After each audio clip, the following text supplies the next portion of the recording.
Florence Parly, ministre des Armées, était ce jeudi à l'île Longue pour célébrer la 500e patrouille d'un sous-marin nucléaire lanceur d'engins. L'occasion pour la rédaction de recueillir le témoignage d'un ancien commandant de SNLE. Julie Sicot et Omar Kokash ont rencontré Dominique Sall. Et voilà. Dominique Sall, ancien sous-marinier.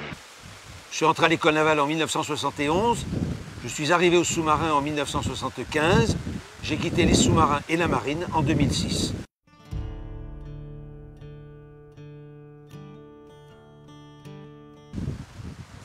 À l'âge de 10 ans, je lisais l'histoire d'un sous-marin allemand lors de la dernière guerre.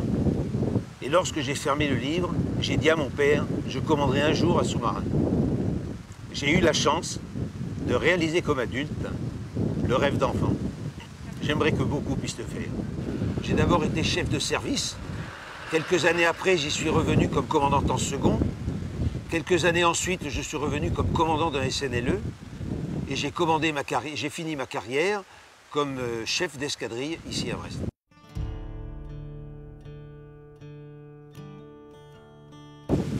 C'est une vie d'équipage, comme sur tout bâtiment de la Marine nationale, avec une seule différence, c'est que l'horizon est d'une dizaine de mètres, que le ciel, un officier de temps en temps le voit, et que c'est surtout 70 jours hors de la vue de quiconque. Pour caractériser donc la vie à bord d'un SNLE, c'est d'abord la force de l'engagement que l'on ressent au travers de tout un chacun. C'est une école de modestie. C'est une école aussi de silence. C'est un bateau où l'on doit savoir écouter les gens et où l'on doit savoir se taire, où l'on doit savoir aussi taire ses sentiments. Car rester 70 jours les uns à côté des uns, les uns à côté des autres, impose cette discipline.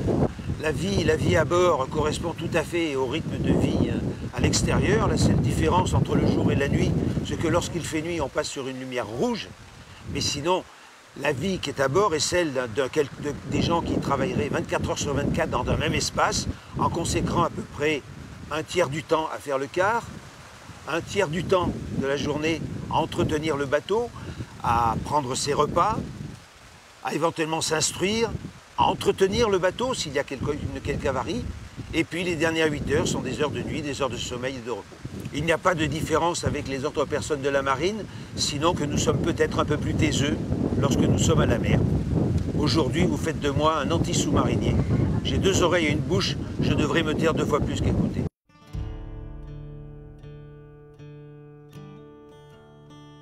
La patrouille à bord d'un sous-marin nucléaire lanceur d'engins, c'est la réalisation de la mission de dissuasion, c'est-à-dire partir pendant 70 jours à 120 personnes, en étant capable de garantir l'excellence du fonctionnement du bâtiment pendant toute la durée, pour être à même, si Dieu le voulait, de répondre à la mission d'engagement. Bon, j'ai fait 6 patrouilles à bord des SNLE. La première patrouille était en janvier 1972. Le monde a changé entre 1972 et 2017.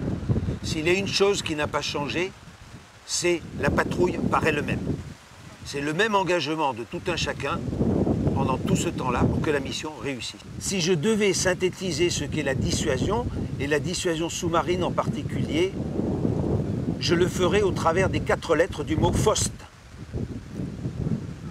Le F, c'est celui du fort engagement national, tant politique qu'industriel. Le O de l'opiniâtreté, de concepteur visionnaire. Le S du sérieux, de l'entretien de ces bateaux et de l'entraînement de tous les marins. Et je finirai sur le T de la ténacité des équipages tout au long des patrouilles. Et s'il ne fallait qu'un mot, je dirais simplement excellence.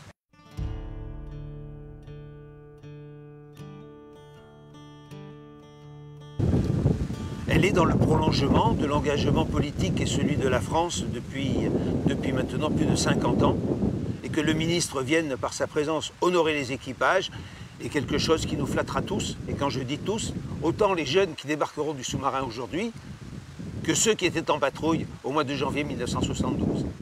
J'ai parlé d'une constance dans les équipages. Nous avons tous le même élan tout au travers de nos patrouilles. Dominique Salle a participé à la réalisation de l'encyclopédie des sous-marins français et donc 6 tomes sont disponibles.